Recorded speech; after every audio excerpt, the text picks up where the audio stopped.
Welcome back to the Slasher Siblings podcast. I'm your co-host Cicely. I'm your host Hayden. And we have our lucky little second co-host here today, Matthew. He has some opinions. Today we're talking about The Bride of Chucky. Came out in 1998. It's rated R. It's an hour and 29 minutes long, and it got a 5.6 out of 10 on IMDb, which I think is a little low. So does he. Chucky the doll, possessed by a serial killer, discovers the perfect mate to kill and revive into the body of another doll. Yep, that's it. So the question from last week, what is the movie poster tagline for the 1985 movie House? Answer, ding dong, you're dead. If you got that, then good job. If not, then better luck next time. Better luck next time, like we say. For some reason. So let's get into our movie of this week. Let's dive right in. Well, to start off, it opens on a cop who's apparently stealing evidence. Yeah. So immediately we get introduced to the movie in a way that I guess kind of describes what the movie has to deal with. And what I'm trying to say by rambling is that this cop gives Tiff Chucky when he shouldn't be, because he should be dead. Chucky should be in a wood chipper somewhere. You know what I mean? Like, honestly, these movies with Chucky and Annabelle, I'm not even joking. When I was younger, I had a porcelain doll that just looked at me the wrong way, and I fucked that bitch up. And then I threw her ass in the attic, and she didn't do anything. I just thought, she's creepy.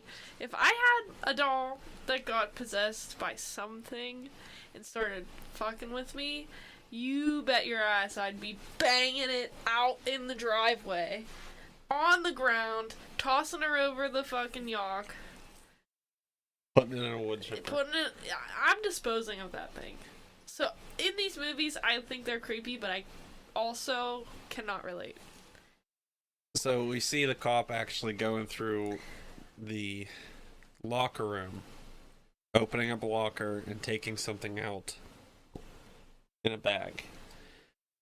What we did see is when he was walking past all the different lockers, there were a bunch of horror icons. Uh-huh. All their stuff sitting in the lockers, which was cool, which I'll get into at the end because of the fear facts. But in the next scene, they actually used Living Dead Girl by Rob Zombie, which I love Rob Zombie. Who doesn't? That's true. We grew up listening Yeah. to that music, but which was kind of fitting for the movie, I think. Tiff kills the cop and takes the bag, and that's when Living Dead Girl starts playing, which there's nothing to really talk about other than the fact that a good song was in the movie. Pretty much. But then it shows the whole scene of Tiff actually putting Chucky back together, which is interesting, because she's like actually sewing his face back together, which was kind of cool. Yeah, kind of cool and kind of like weird looking at the same time. Yeah, it's one of those things where you're like, ugh. Yeah, exactly. Because it, in a way, it sort of looks like it's real, but you know it's a doll because it's Chucky, obviously. But then the kind of main characters, I guess you could say, of the movie, the two younger kids, were going to like a dance or something, prom or something like that. And they ended up getting pulled over, which we find out in a way that is her uncle trying to mess with her. Yeah. Her relationship, I guess you could say.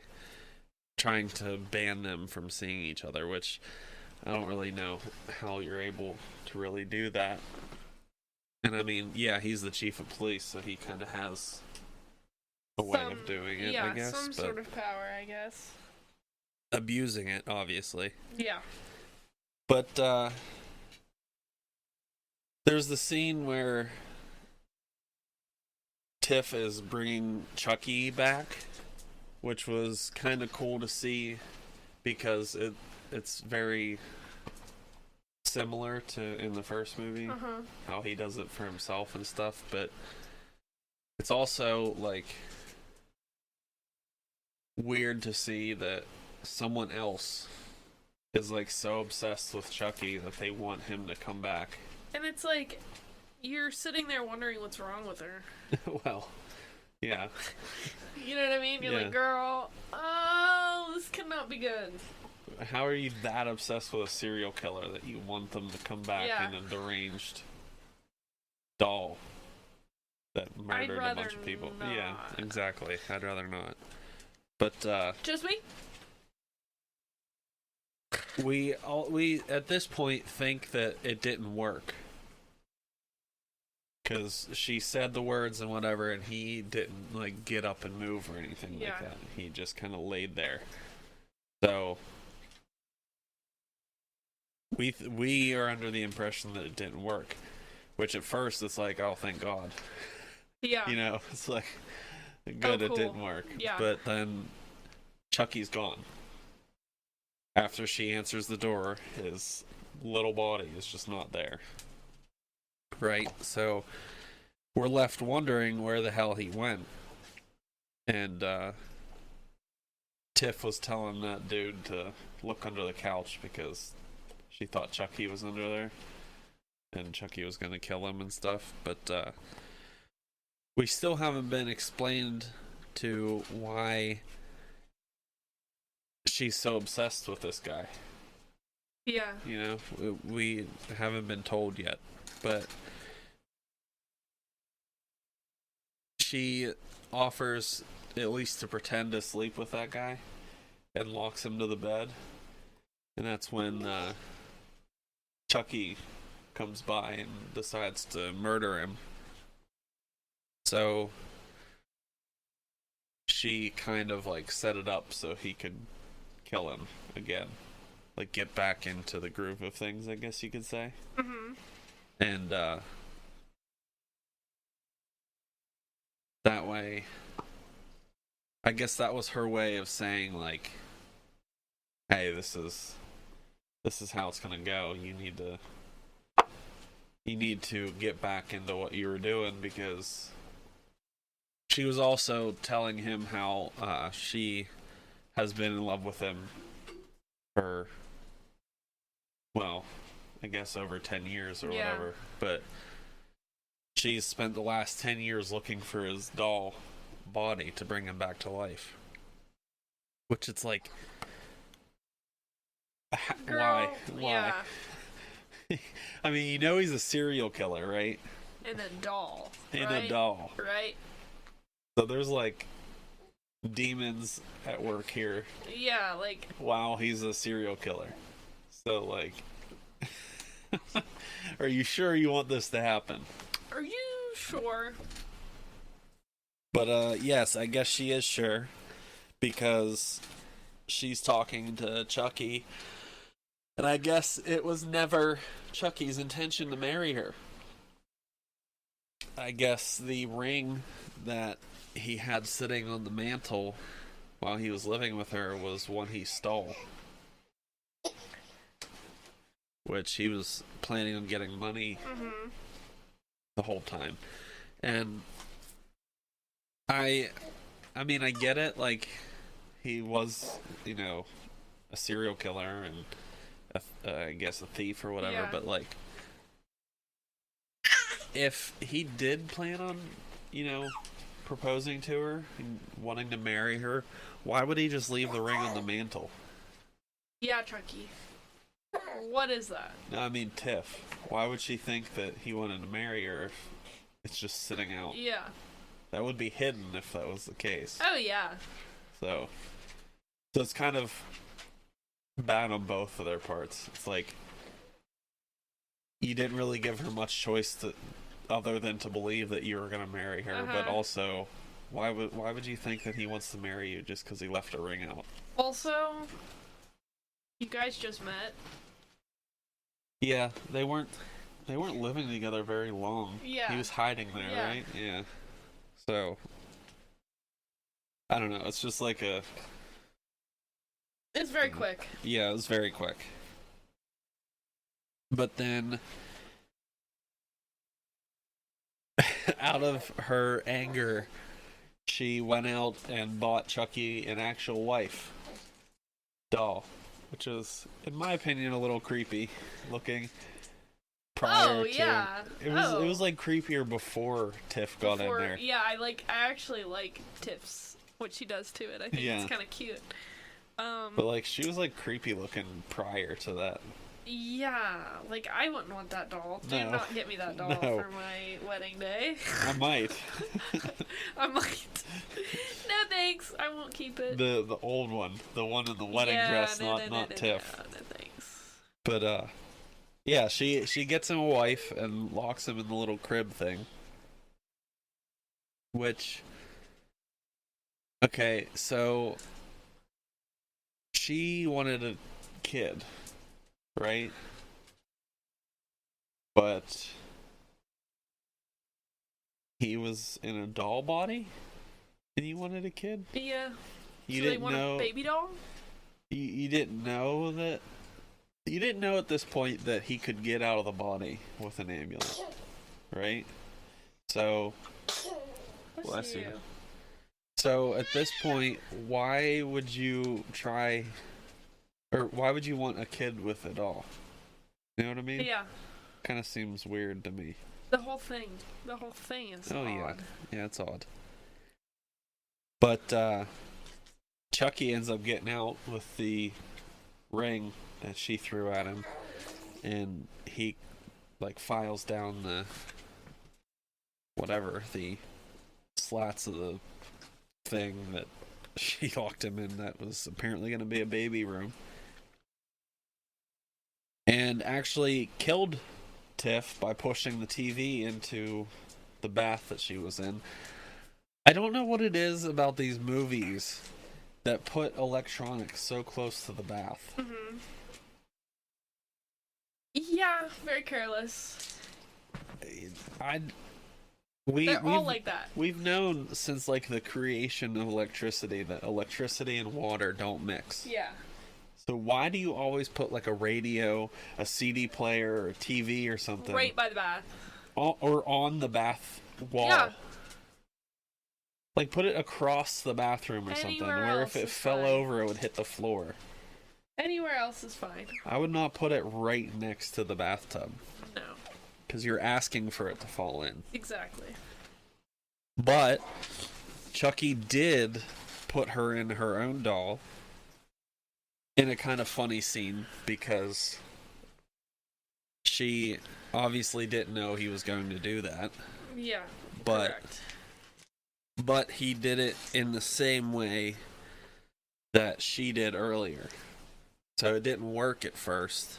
And he's sitting there and he goes, "What a crock." She said the exact same thing earlier. But it ends up working, and she scares the crap out of Chucky and starts screaming, and they yell at each other. Yeah, like that. They yell at each other and get into a huge fight about him killing her and putting her in the body of a doll. Valid. Yeah, that takes a minute to adjust to. Mm-hmm. But they need to get to New Jersey, Hackensack, New Jersey, to get the amulet off his body to return to his body. or to get out of the doll body, I guess, because he doesn't have a body anymore. And she calls and asks Jesse to take the dolls to New Jersey. I'll give you $1,000 to do it. All right. Sign me up. All I have to do is drive to New Jersey. With $2. Fair enough. They're sitting right beside me though, so I can watch them. Yeah, but still. He tucked them in the back seat, strapped them in. But still, he's heading to New Jersey. He took the job. He decided it was a good idea to start on this little adventure. Probably in hindsight, he's gonna think twice about taking jobs from semi-weird neighbors. Yeah. So, this is also the moment where her uncle, what was the main chick's name? Katherine Heigl. Yeah. That. I know. I know. Anyway. When I see her real name. I can never. So her uncle Warren. I don't know why I didn't write her name down, but. We say this every time. We'll get there. Yeah, but I have everyone else's name, like Jesse, Warren, Chucky, Tiff, and Katherine Heigl. Katherine Heigl's Jade. Jade? Jesse and Jade. Okay. I did write it down. So, the police chief, Uncle Warren, that is Jade's uncle, was trying to stop them from going anywhere and from them seeing each other, because apparently this is a big issue, the whole movie. It never explains, like, why. Yeah. Is it just because he lives in a trailer or something, or like what's that's what I was wondering too. Like, why are you so insistent on them not seeing each other?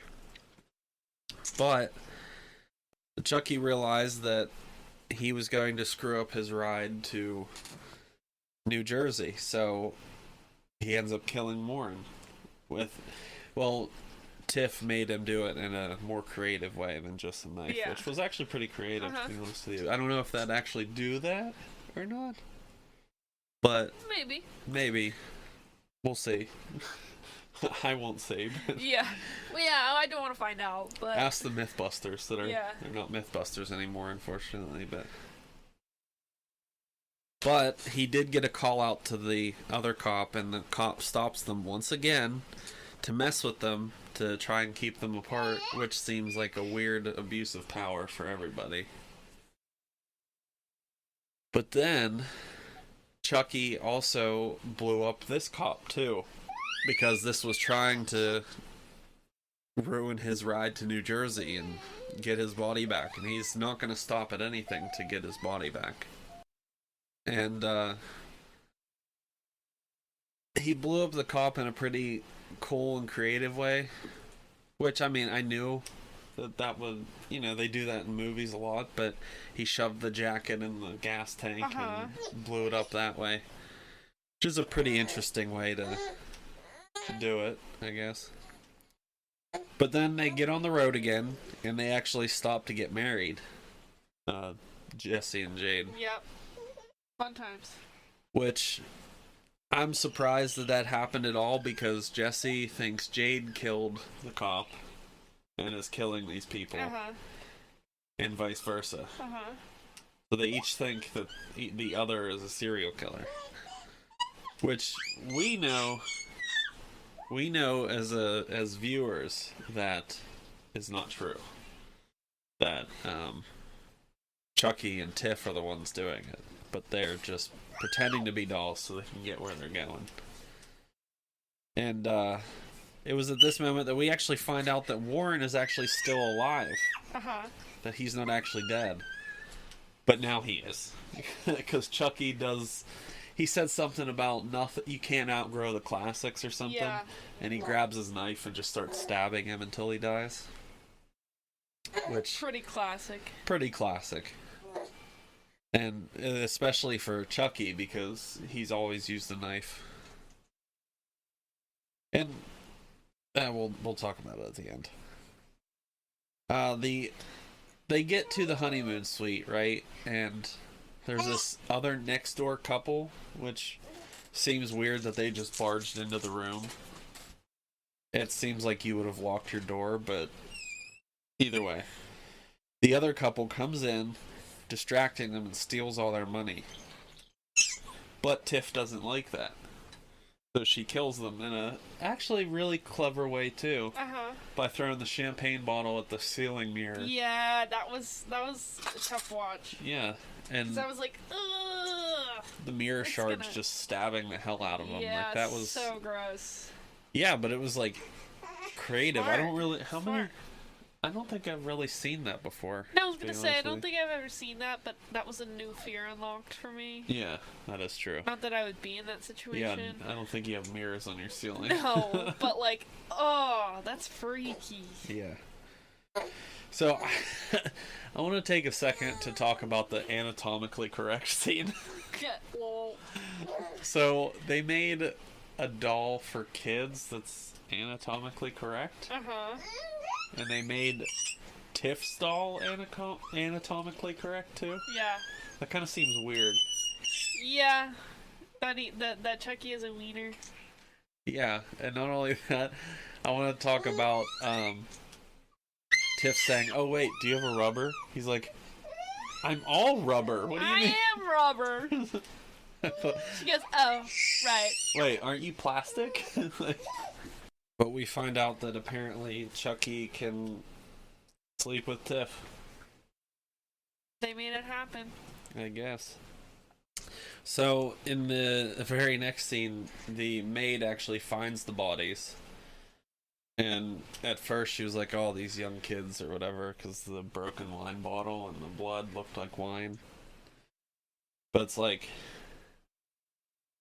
who walks into a room without, like, looking what's in the room? Just, like, walked in, like, looking down, and... Yeah. That's not how I enter a room. No. And, David actually found Warren because the van stunk. And he grabs the gun off of the body. Which seems like a weird thing. I get it, it was a gun and you're scared for your life and stuff, but it seems weird that you grabbed the thing off the body instead of just like, Yeah. I don't know. It seemed weird to me because these two are your friends, you know. I don't think they're out to kill you or anything. Plus, you're the one that said that you believe that they didn't do it. But it was at this moment that Chucky and Tiff actually reveal that they're alive. And they have everybody at gunpoint at this point in the movie, too. And they tell them that they need to escape the cops. Which, in an interesting way, they did. Because I don't know what... Yeah. I don't know what Chucky shot in order to make the cop car stop. Yeah. But whatever it was, I guess it worked. It was effective. But they end up escaping the cops. But as Jade is tied up in the back and Jesse is in the front because they switched to a RV out of the van, they decide to cause a fight in order to, you know, make a distraction. And that as they're fighting, they are, you know, not paying attention to what Jesse and Jade are doing. So Jade kicks Tiff into the oven and Jesse crashes the RV. Well, whenever he does that, that's their chance to escape or whatever, yeah. Right? So whenever he finally gets out and everything, he takes Jade to his grave site there, which is already being dug out to make sure he's actually dead. Yeah. But he actually got the amulet in a kind of a funny way too, because she rips it off his body. He's like, "Hey, you broke my neck." It's kind of, I don't know. It's just kind of funny. But it was also at this moment that Tiff actually stabs Chucky in a weird twist. Yeah. I wasn't expecting them to want to kill each other or anything, but Chucky ends up killing Tiff as well. So it turned from, Chucky wanting to kill everybody he can and getting back into a human body to end up killing Tiff, who he created in the beginning. Exactly. But he kills her and goes after Jade and Jesse again, which they knock him into the grave, which he can't get out. Obviously, he's a little doll. He's a little guy. And Jade actually shoots him. What seemingly is his death. So I guess we'll see. Yeah. I think it sounds like Matthew doesn't agree. He has a lot of opinions today. Apparently. But Jade shoots him, and we seemingly see the death of Chucky, right? Right. Well, the detective that showed up is understandably concerned about Tiff coming back to life. So he's poking her, maybe a little too many times. Yeah. I would have left by now. Yeah. But or thrown her into the grave. But Tiff actually has a baby, which we didn't think was possible. I didn't think a doll could. Me either. But, magic and stuff. If they can come to life, I wouldn't doubt they could have babies. And, that just kind of brings on what I assume is the next movie of The Seed of Chucky. I assume that's the next movie. I'm not absolutely sure, but that's what I can infer by Tiff having that baby. Makes sense. So what would you actually rate this movie? I'd give it a 6.5, 7. I was going to say a 7 as well, because while, it's not like littered with, amazing storytelling or anything like that. Yeah. It's very on brand for a Chucky movie. It's not very like it has similarity to all the other ones that I've seen, which I haven't seen all of them. I didn't see this one till now. But and it's kind of like I guess you could say a fantastical version of this movie, because how the hell are two dolls gonna have a baby? How the hell's that gonna happen? But no, it was funny when it needed to be, and it was creepy when it needed to be. Oh, perfect mixture. Yeah, perfect mixture. So let's get into fear facts here.